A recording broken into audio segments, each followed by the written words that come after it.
Universitária 870 AM. Música, não e diversidade cultural. Emissora da UFG. Fatos e casos e curiosidade brasileira e estrangeira. Todos os dias, segunda a sexta, das 9 da manhã, aqui na Rádio Universitária.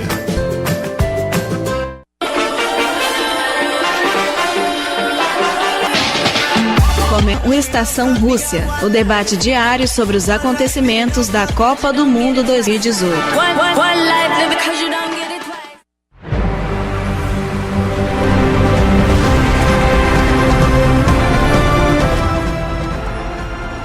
Robozão comanda um país.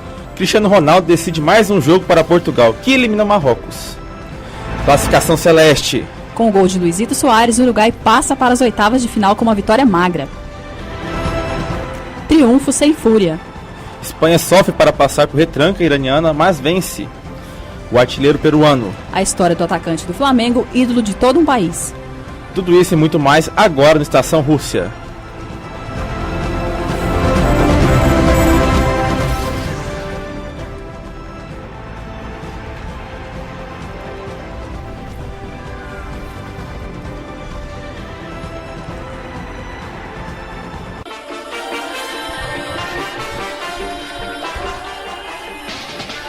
Começa agora o Estação Rússia, o debate diário sobre os acontecimentos da Copa do Mundo 2018.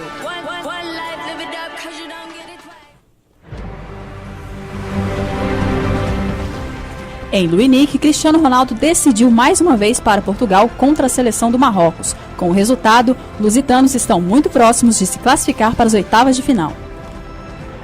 Bem no começo do jogo, aos 4 minutos, Cedric cruza na medida e Cristiano Ronaldo dá uma testada para marcar. Esse que foi o quarto gol do Gajo na Copa, se tornando o artilheiro isolado da competição. Após marcar, os portugueses não tiveram vida fácil na partida. Os marroquinos partiram para cima, ainda sentidos pela derrota contra o Irã no último minuto por um gol contra.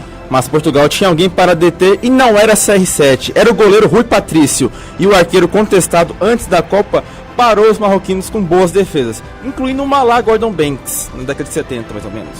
Com o resultado, o Marrocos está eliminado da Copa do Mundo e agora faz um jogo de honra para cumprir tabela contra a Espanha. Já a seleção portuguesa está muito próxima de se classificar para as oitavas. Para isso, a equipe joga contra o Irã com o objetivo de terminar em primeiro no grupo. E agora, para comentar esse jogo, eu chamo os comentaristas Matheus Alves e Paulo Emílio de Medeiros. Começando aqui com o Paulo Emílio. Portugal é um time de um jogador só, Paulo? Cristiano Ronaldo para Portugal é a mesma coisa que LeBron James para os Cavaliers? Nesses dois jogos da Copa, Portugal se mostrou ser um time de um homem só? O que você acha, hein, Paulo? Bom, fazer essa comparação é um pouco ousado, porque quando o LeBron James joga mal, o Cavaliers simplesmente não consegue passar nada, e a gente conseguiu ver isso contra o Golden State. Mas voltando agora para o futebol, o Cristiano Ronaldo, os gols que ele fez, ele parece que tem uma espécie de maldição, que ele consegue fazer os gols mesmo estando apagado na partida, e hoje foi assim. No primeiro tempo, ele até deu umas aparições, mas o gol dele foi de centroavante, foi de gente que está bem posicionada. Já no segundo tempo, ele sumiu e isso foi perceptível na pressão que Marrocos conseguiu exercer em cima de Portugal. Você acha que Rui Patrício teve uma atuação de destaque também? Ele também tem a ajuda de outros jogadores como Quaresma?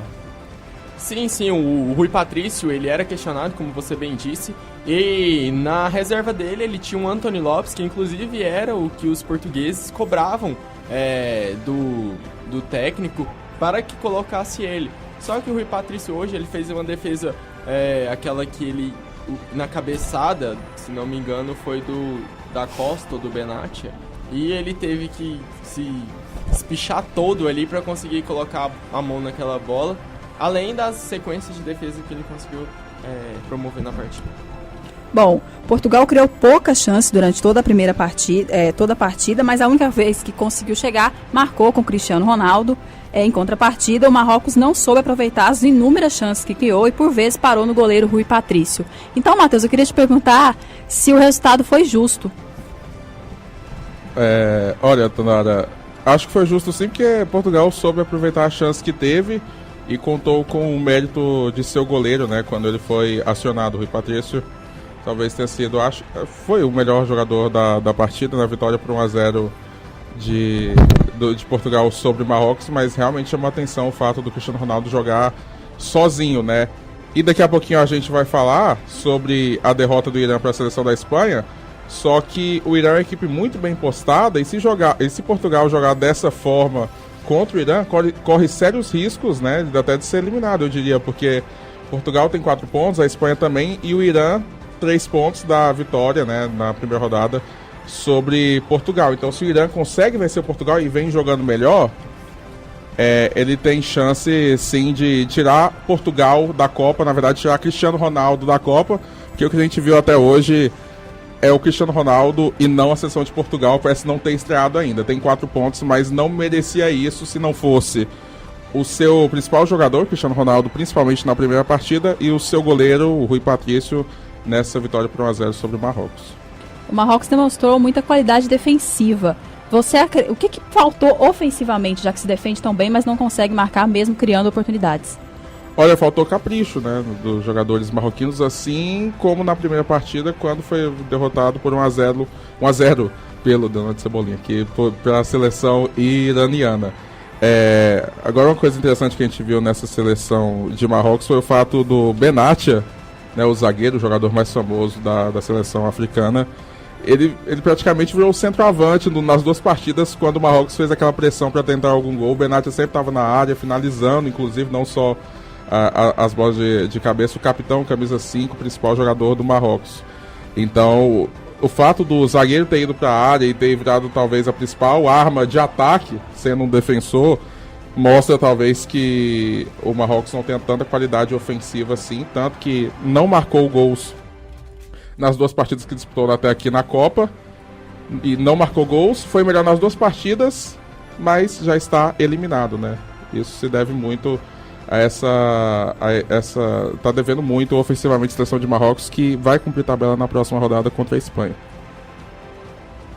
Muito bem, agora já que estamos falando aí do jogo entre Portugal e Marrocos, vamos chamar o nosso quadro Craque do Dia.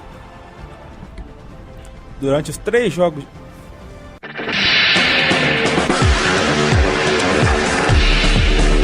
Craque do Dia.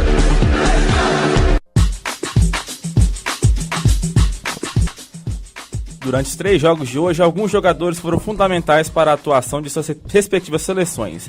Benatia, o capitão do Marrocos, por exemplo, se comportou como um líder e mostrou que pode atuar em diversas posições. Apesar da eliminação, o jogador não deixou se abalar em campo. Outro que teve expressividade em campo foi o espanhol Isco. O meio-campista foi fundamental na armação das jogadas, mas o craque do dia de hoje fez diferente. O goleiro Rui Patrício parou a seleção marroquina, garantindo a vitória portuguesa. E para saber mais sobre o guarda-redes, acompanhe o boletim de Mariana Siqueira.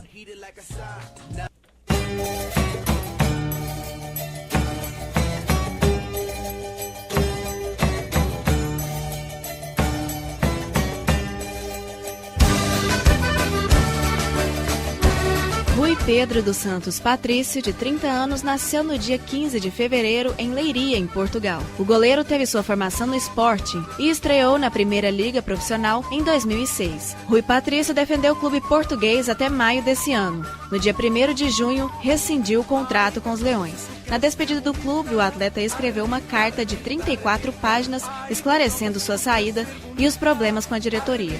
O goleiro estreou na seleção de Portugal em 2010, num amistoso. Na Euro de 2012, o jogador era o titular, mas teve de se ausentar depois de sofrer uma lesão com apenas uma partida jogada. O grande destaque do atleta foi em 2016. No ano, a equipe portuguesa ganhou a Eurocopa e Rui Patrício levou o título de melhor guarda-redes do campeonato. Por causa de suas atuações, o jogador foi eleito comendador da Ordem de Mérito, que procura homenagear grandes feitos em Portugal. Depois da rescisão de contrato, Rui Patrício foi anunciado como o mais novo goleiro do time inglês Wolverhampton. O contrato afiliou o atleta ao clube por 4 temporadas e a apresentação vai ser feita depois da Copa do Mundo. E pelo Campeonato Mundial, Rui Patrício hoje foi decisivo para a vitória de seu país. Cristiano Ronaldo abriu o placar antes dos 5 minutos iniciais da partida, mas o jogo não foi fácil para os portugueses. Marrocos pressionou e mandou várias vezes em direção do gol. Quando os colegas não conseguiram parar o ataque, o goleiro garantiu e impediu que a bola balançasse as redes. Inclusive, durante uma cabeceada perigosa de Belhanda, Rui Patrício defendeu no cantinho, chegando rápido e com precisão na bola. Ao contrário dos outros dias, o craque de hoje foi relevante não por aumentar o placar, mas por evitar que isso acontecesse. Mariana Siqueira, para o Estação Rússia.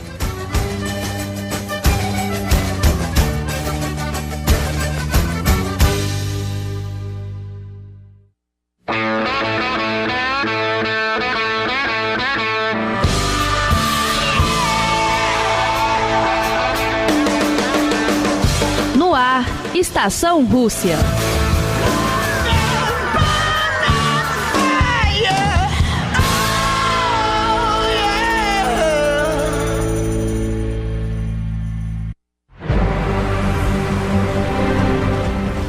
Universitária são 6 horas e 41 minutos. O Uruguai enfrentou hoje a seleção da Arábia Saudita em Rostov. O confronto valia para os celestes a classificação para a segunda fase. Já os árabes poderiam se recuperar da goleada sofrida para a Rússia no primeiro jogo.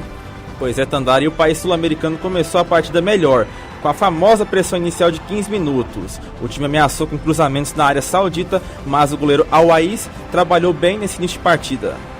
Mas tudo mudou aos 20 minutos do primeiro tempo. Após cobrança de escanteio de Carlos Sanches, o próprio Al-Wais saiu para catar borboletas e a bola sobrou para Luizito Soares completar para as redes. Após o gol do craque do Barcelona, a seleção celeste apenas administrou o resultado e o jogo ficou morno e com poucas chances de gol. No fim, o Uruguai conseguiu a vitória com um placar magro. A Celeste chegou aos 6 pontos, quantidade necessária para se classificar para a fase de mata-mata. E agora enfrenta a Rússia para decidir quem vai ser o primeiro no grupo. Isso vai ser na próxima segunda-feira, às 11 da manhã, em Samara. Já a Arábia Saudita está oficialmente desclassificada e joga contra o Egito a última partida em tom de amistoso, já que a seleção egípcia também está fora do torneio. Agora que eu chamo nossos comentaristas de novo, vou chamar aqui o Matheus para perguntar sobre a seleção do Uruguai. A seleção do Uruguai joga com 2 centroavantes, algo bem incomum, Cavani e Suárez. Então, Matheus, você acha que esse esquema anda funcionando nessa Copa? Você mudaria ele? Qual dos 2 jogadores você colocaria no banco, caso queira mudar? Olha, Fabrício, eu acho que o problema não está nesses 2 atacantes não, até porque o Cavani cai muito pelos lados, né? Jogando em função do Luizito Soares. Por mais que o Cavani não seja, a gente vê ele no PSG jogando como centroavante mesmo, mas na seleção uruguaia ele é bem versátil. Eu lembro dele de partidas até contra a seleção brasileira jogando quase que defensivamente, né? E aí eu acho que o problema do esquema tático do Tabárez não é esse, o fato de jogar com 2 centroavantes, porque o Cavani faz outra função, na verdade, por mais que seja centroavante. Acho que o grande problema está nesse processo de renovação do Oscar Tabárez, de renovação do meio campo, parece que foi muito abrupto, sabe? Entrou o Arrascaeta, o Bentancur da Juventus, e parece que esses jogadores sentiram o Mundial, tanto que o Arrascaeta foi titular na primeira partida, o jogador do Cruzeiro hoje sequer entrou na partida, e aí o Uruguai se torna uma seleção que tem uma zaga, um sistema defensivo muito forte, um ataque muito forte, mas o meio campo ainda está confuso nesse Mundial, por mais que tenha vencido as 2 partidas por 1-0, já está classificado, mas não é uma seleção que está com cara que vai muito longe nessa Copa do Mundo.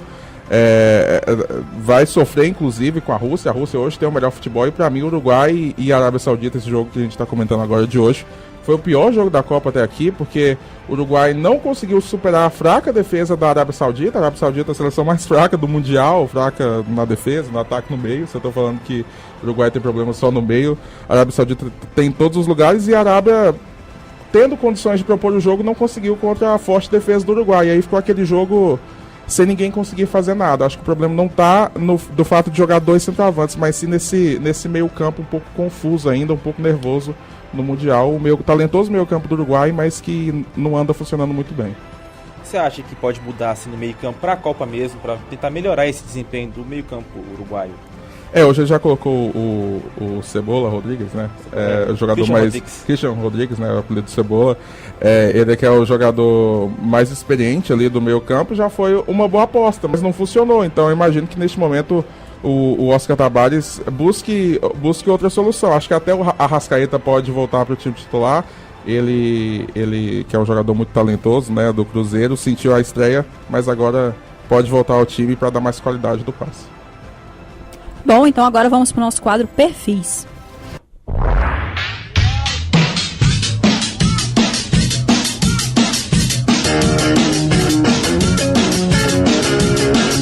Perfis.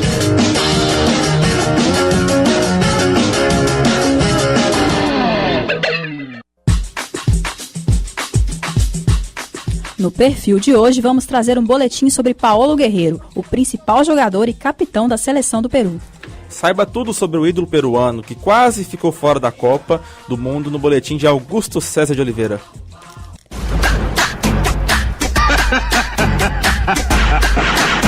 José Paolo Guerreiro Gonçalves, mais conhecido como Paolo Guerreiro, nasceu em Lima, no Peru, no dia 1º de janeiro de 1984. O atacante começou a dar seus primeiros passos no futebol com 8 anos, jogando pelo Alianza Lima. Em 2002, com 18 anos, o peruano foi contratado pelo Bayern de Munique para jogar na base do gigante alemão. Durante a temporada de 2004-2005, o centroavante foi promovido para a equipe principal do time e atuou junto de seu compatriota, Cláudio Pizarro. Entretanto, Paulo não ficou muito tempo no clube de Munique. 45 jogos e 13 gols depois, feitos entre 2 temporadas, na metade de 2006, Guerreiro se transferiu para o Hamburgo, por onde atuou até 2012. Jogando por seu segundo time alemão, Guerreiro conseguiu ter o maior protagonismo no clube, que tem como mascote um dinossauro. O peruano marcou 51 gols em 183 partidas, antes de ser contratado pelo Corinthians. Foi no time paulista que Guerreiro chegou ao seu maior momento na carreira. O atacante marcou os gols da campanha corintiana na conquista do Mundial de Clubes de 2012, conquistado em cima do Chelsea. Paolo ainda teve tempo de se tornar o jogador estrangeiro que mais marcou gols pelo Timão, superando Carlitos Tevez. Guerreiro fez 54 gols em 130 jogos pelo time paulista, antes de acertar com o Flamengo, em 2015. Pelo Mengão, alternando entre momentos bons e ruins, o peruano fez 111 jogos e guardou a bola nas redes 43 vezes. Não se sabe ainda se o atacante vai seguir no rubro-negro, pois seu contrato acaba em agosto desse ano e Guerreiro está suspenso por doping. Em outubro do ano passado, Paulo fez o exame antidoping após a partida do Peru contra a Argentina pelas eliminatórias para a Copa de 2018 e atestou positivo para o principal metabólico da cocaína. O atacante foi suspenso até maio de 2018. Porém, após o cumprimento desse período imposto pela FIFA, o Tribunal Arbitral do Esporte ampliou por mais 8 meses a pena do peruano. Desta forma, ele ficaria impedido de atuar até 2019, perdendo assim a Copa do Mundo. Apesar da decisão do tribunal, todos os capitães das outras seleções pediram para que o líder da seleção peruana pudesse participar da disputa mundial. Paolo conseguiu o adiantamento de sua suspensão, estando assim disponível para atuar por sua seleção durante o torneio na Rússia. Guerreiro foi o principal responsável por classificar o Peru para a competição, após 36 anos. Por sua seleção nacional, o peruano é considerado um dos maiores ídolos de sua história. O atacante já fez 35 gols em 89 jogos disputados com a camiseta branca com a lista horizontal vermelha. Ele é convocado desde os 20 anos para representar seu país em competições oficiais. O Peru não deve ir muito longe na Copa do Mundo. Em seu grupo estão a França e a Dinamarca, que são favoritas para passar de fase, e a Austrália, que fez boa campanha em 2014. Entretanto, a história de superação da seleção e de Guerreiro para a Copa já estão marcadas para sempre no imaginário dos torcedores peruanos. Augusto César para o Estação Rússia.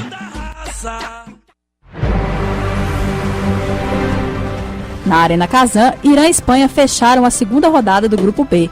Com domínio espanhol, Diego Costa marcou novamente e garantiu a primeira vitória da La Roja no Mundial. A seleção espanhola envolveu o adversário e finalizou 17 vezes. No entanto, a bola entrou mesmo apenas uma vez com o brasileiro naturalizado espanhol Diego Costa. Vale destacar que o atacante marcou o terceiro dele na competição e empatou com Cheryshev na vice-artilharia, atrás apenas de Cristiano Ronaldo, que tem 4 tentos no Mundial. Na primeira etapa do jogo, a Espanha teve 73% de posse de bola e colocou os iranianos na roda. Porém, o domínio não foi traduzido em gols. Davi Silva foi o que mais arriscou e ele tentou de voleio, de falta e, claro, sua jogada característica de cortar para o meio e bater. Entretanto, o Irã se defendeu muito bem e a equipe de Carlos Queiroz recuperou a bola 22 vezes apenas no primeiro tempo. No segundo tempo, Diego Costa contou com a sorte para marcar. O atacante recebeu de Iniesta e girou. Rezaim tentou afastar, mas chutou em cima do artilheiro e a bola bateu nele, entrou e foi direto para as redes. Os iranianos até pressionaram no final. Exatolai marcou o gol, mas o lance foi anulado. O árbitro de vídeo entrou em ação mais uma vez nessa Copa e confirmou o impedimento do volante no ataque. Agora nós vamos chamar aqui os nossos comentaristas. Agora uma participação especial da Aline Carleto. Eu gostaria de perguntar para você, Aline, se a seleção espanhola está sentindo esse momento de ter trocado de técnico nas vésperas da Copa do Mundo. Você acha que está sentindo ou não? Eles estão bem na competição e tem tudo aí para avançar. Boa noite, Tandara. Boa noite, ouvinte da Rádio Universitária. Se a seleção espanhola sente essa troca de técnico, não aparenta, porque tinha tudo para ter perdido o primeiro jogo para Portugal por conta do tumulto. 48 horas antes demitiu o técnico e Portugal chega como campeã da Eurocopa. Mas a Espanha conseguiu impor o jogo, conseguiu jogar de igual para igual, se não até melhor. Isso mostra que o time da Espanha está bem centrado na Copa e essa troca de técnico não parece ter afetado. Então, falando ainda da Espanha, Paulo Emílio, agora vamos ignorar essa polêmica da demissão e focar apenas aqui no esquema tático do Julen Lopetegui. O Lopetegui tem um sistema de fluidez na posse de bola, passes rápidos, sempre buscando o jogo, sempre tentando criar chances quando está com a posse de bola. E na defesa, tentando sempre recuperar a bola o mais rápido possível, usando um pressing vertical, sempre buscando ter a bola de volta. Você acha que nesses 2 jogos ficou claro se esse sistema deu certo, se ainda está em adaptações, ou se ele não deu nem um pouquinho certo? Está testando, mas a consistência desse esquema ela é tão grande que mesmo em fase de teste ela já surte efeitos positivos. A Espanha, né, conseguiu ganhar a Eurocopa de 2008 e a Copa de 2010 adotando o tic-tac, né, que é uma herança da Espanha, uma criação no mínimo espanhola. E só que foi passando o tempo, esse esquema foi saturando e a gente pôde comprovar isso na Copa de 2014. Só que com a vinda do Lopetegui, ele impôs uma ofensividade maior, ele deixou o time um pouco mais incisivo. Não é aquele tic-tac apenas para manter a posse de bola, para não tomar gols. É um tic-tac que busca o gol, que chega ali dentro da área, ele tem uma capacidade de decisão maior, chega a se aproximar ao que a Alemanha faz. Quem viu o jogo da Alemanha percebeu que eles tocavam um passe dentro da área como se estivessem na zaga. Então isso está sendo um padrão que está sendo imposto na Espanha, e se conseguir amadurecer ainda nessa Copa, a Espanha ainda se firma como uma forte candidata para ganhar o título. Bom, ainda falando sobre a Espanha, a gente tem aí o Diego Costa, que é o vice-artilheiro da Copa do Mundo, ao lado do Cherichev. Todo mundo é de conhecimento de todos, que ele é brasileiro naturalizado espanhol e está se destacando nessa Copa do Mundo. A gente tem aí um ataque da seleção brasileira que ainda não funcionou, com Gabriel Jesus e o Firmino. Eu queria perguntar para você, Aline, se você acha que se hoje ele não fosse naturalizado espanhol, ele teria lugar na seleção brasileira, e no lugar de quem? De Gabriel Jesus ou de Roberto Firmino? Com toda certeza ele teria espaço, Tanara, mas não sei se nessa seleção do Tite, porque o Tite tinha muitas opções. Tinha no ataque o Arthur do Grêmio, que também é um atacante que vem marcando muito gol. Então não sei se o Tite teria esse olhar para o Diego Costa. Ele, inclusive, naturalizou espanhol por medo de não ter lugar na seleção brasileira, que é um país que revela muitos jogadores, principalmente os da frente. O Gabriel Jesus se apresentou na Copa muito fechado, muito tímido ainda. O Firmino já mostrou mais personalidade. Então, não sei se nessa seleção do Tite o Diego Costa teria lugar. E ele tem lugar na Espanha, e vale destacar também que não é só ele na Espanha. A Espanha conta com todo um conjunto. Bom, já que estamos falando aí do ataque da seleção brasileira, vamos chamar o nosso quadro Fala Muito.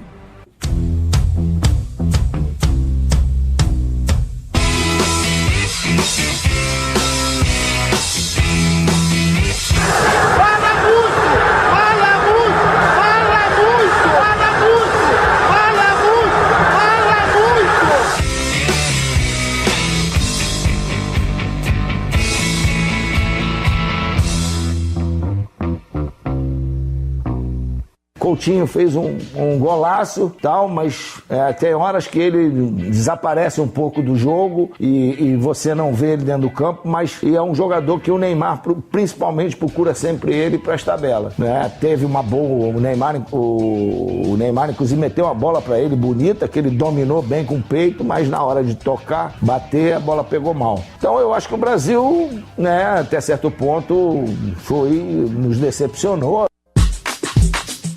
Você acabou de ouvir uma declaração de Zico, o Galinho, sobre a estreia da seleção brasileira na Copa do Mundo da Rússia. O Galinho de Quintino se demonstrou insatisfeito com o empate entre Brasil e Suíça no último domingo. Mais do que isso, Zico ainda criticou a atuação de Felipe Coutinho. Em entrevista coletiva na tarde de ontem, o meia do Liverpool respondeu o ídolo da torcida do Flamengo. Vamos ouvi-lo. A questão de desaparecer ou aparecer no jogo, eu sempre tento fazer o meu melhor. Às vezes as coisas não saem como a gente quer, as pessoas vão comentar, mas eu tenho que estar sempre na minha cabeça de ajudar a equipe da forma que eu tenho, do jeito que eu sei jogar, do jeito que eu jogo, do jeito que o professor Tite precisar, até mesmo em relação de posição. E nada, e agradeço pelas palavras que ele disse, que foi um gol bonito.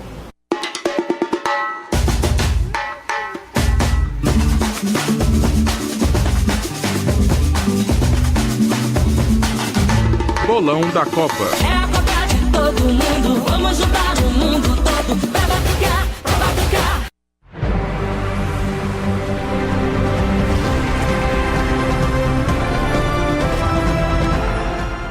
Em Tandara, amanhã temos mais 3 jogos, começando Dinamarca e Austrália às 9 da manhã em Samara.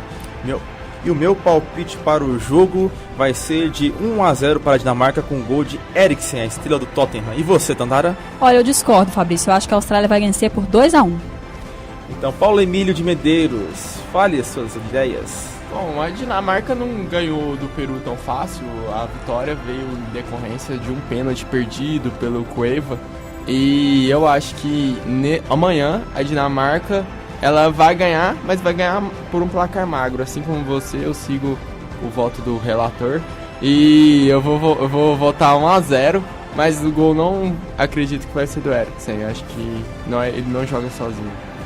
Aline Carleto, seu palpite, por favor? Dinamarca e Austrália. A Austrália deu trabalho para a França, né? Então esse jogo aí vai ficar 1-1. Bom, França e Peru se enfrentam ao meio-dia em Ekaterimburgo e o meu palpite é 3-1 para a França. Então penso que vai ser 2-0. A seleção francesa não está muito bem na Copa, mas o Peru não é um grande adversário assim. Aline Carleto? 1-0 para a França. Paulo Emílio? 1-0 França também. Argentina e Croácia, 3 da tarde em Nizhny Novgorod. Para mim vai dar 1-0 para a Argentina. E você, Tandara? 2-1 para a Argentina com dificuldade. Paulo Emílio? 2-0 Argentina. Aline? 2 do Messi. 2-2. 2 do Messi, isso mesmo, Paulo Emílio. Palpites dados agora. No flow, desse jeito. Salve Brasil! Estação Rússia, a resenha diária da Copa do Mundo. No flow, por onde a gente passa é show, fechou. Na Universitária são 6 horas e 59 minutos e chega ao fim o Estação Rússia dessa quarta-feira, dia 20 de junho de 2018. A ancoragem foi de Fabrício Vera e Tandara Reis. Comentários de Matheus Alves, Paulo Emílio de Medeiros, com participação especial de Aline Carleto. Com produções e reportagens de Augusto César e Mariana Siqueira. A direção de estúdio ficou por conta de Daniela Vessiani e Mariana Siqueira. Com trabalhos técnicos de Clóvis Henrique, Glenner Lobato e Jorge Barbosa. A orientação é do professor Ricardo Pavan, com direção geral de Márcia Boarati. Estação Rússia é produzido por estudantes de jornalismo da UFG. E para sugestões e participações, basta ligar para 3521-1936. Boa noite, ouvinte, e boa noite, Tandara. Boa noite, Fabrício, boa noite, ouvinte. O Estação Rússia volta amanhã às 6h30 da noite. Na sequência, você fica com o programa A Voz do Brasil.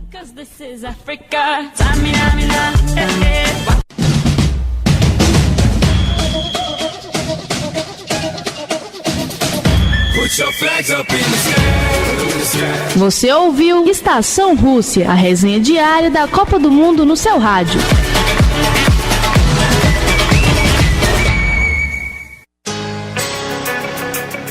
ZYH